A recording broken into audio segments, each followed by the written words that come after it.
All right, stats people, we're going to show you how to put this into your calculator, and this is for a significance test for a population mean.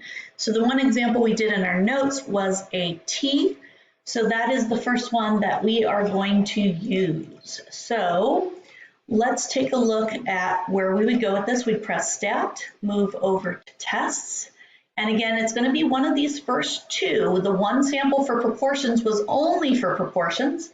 So we're going to pick either the Z or the T. In this case, it was a T.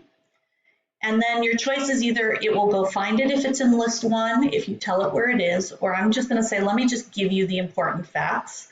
So the null hypothesis, that's why it's got the little 0 down there, is 29.5 millimeters. And then the next one is, what was your sampling amount? It was 29.53.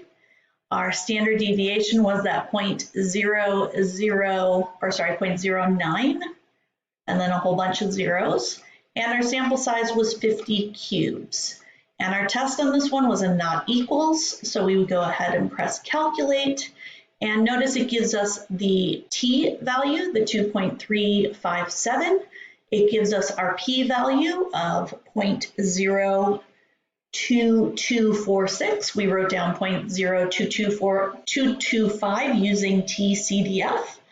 It gives us our X bar back again, our standard deviation back again, and the N back again. So again, your calculator is nice for double checking your work, but notice when I did these, I did not use my calculator to set up all of these numbers. Wrote out the formula, put in the numbers, move on. All right. If this was a Z distribution, then I would have pressed Test, Z-test, Stats. It still would have asked me what your null hypothesis number was, but now it would have asked you what is the standard deviation of the entire population. So let's say it also was 0.09. We really got a 29.53 and a 50, and it was a not equals. So because our N was 50, what do you expect to have happen? It's going to be very, very similar.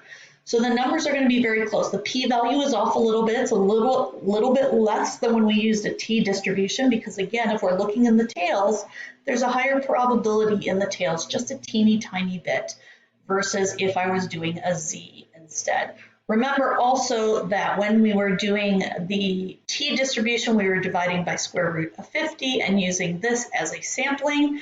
The other one was taking the entire, pretending that this was the known standard deviation of the population, which we really don't know.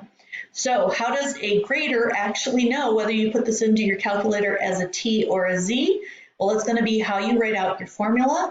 It's going to be which one you say at the beginning, whether it's a t or a z.